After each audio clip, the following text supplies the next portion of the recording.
the mother of Jamie Bulger has said that his killer is back where he belongs. Jon Venables has been recalled to prison 9 years after being controversially released with a whole new identity. It's not known why he's back in jail, and the Justice Secretary has rejected calls to tell the public. Sky's Mike McCarthy following events in Liverpool outside the shopping centre where Jamie was kidnapped. Mike, tell us more.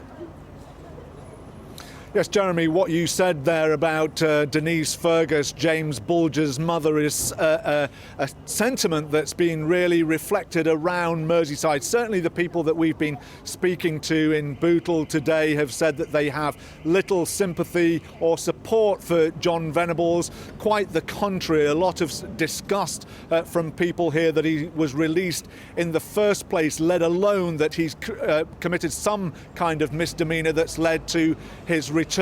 So I think it's fair to say not just here, close to where James Bulger was kidnapped and murdered, but around the county there has been an almost universal sense of disgust.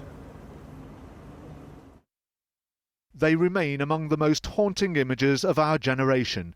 2-year-old James Bulger being led to his truly gruesome death. His family have had to live with the release of his killers, Jon Venables and Robert Thompson, and now the knowledge that one of them breached the terms of that release. On her Twitter page, James Bulger's mother, Denise Fergus, says she would like to let everyone know Jon Venables is where he belongs tonight, behind bars. She asks, "Is this my son's justice?" It may have happened 17 years ago, but Merseyside has certainly not forgotten. Nor is it prepared to stay in the dark about why Jon Venables is back behind bars. Local newspapers have fought a vigorous campaign against the secrecy surrounding Venables and Thompson. They argue that it has to stop. I think it's going to seriously shake public confidence in the way the justice system operates, because you appreciate sometimes there has to be a degree of secrecy in the public interest, but sometimes the rights of the individual are perhaps being allowed here to outweigh the public interest. There's a huge amount of public concern and people do need to know this information.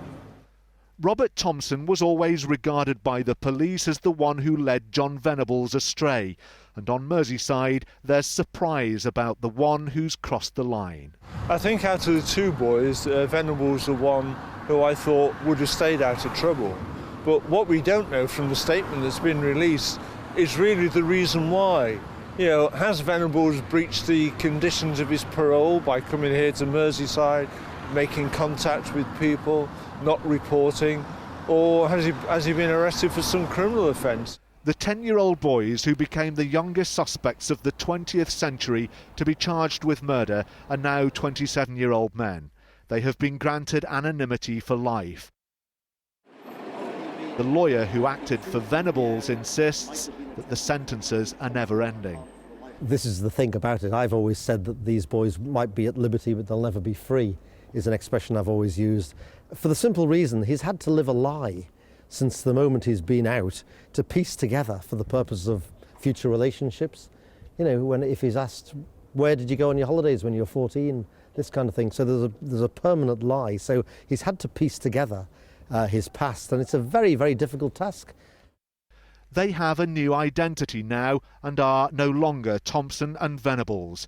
But such is the enduring public revulsion and curiosity that they will forever live under the shadow of knowing that their anonymity is never completely guaranteed. Mike, what could have triggered the move to send Venables back to jail? Well, under the terms of his release, he could have been recalled on licence at any time for the rest of his life for a variety of reasons. The first would be if he'd committed another criminal offence or series of minor offences. For example, Jon Venables was not allowed to return to Merseyside without prior consent, nor was he allowed to contact the family of James Bulger. Now, we don't know which of those reasons, if any, led to his return to prison, and the Justice Secretary, Jack Straw, said it was right not to divulge that information. There's always a careful balance that has to be maintained here. I have no interest at all in withholding information gratuitously or unnecessarily. But there are good reasons at the moment to withhold this information, and that is genuinely in the public interest. So I fully understand the frustration that people feel. Is that decision ever like to be changed? Are we ever likely to hear the reasons behind it?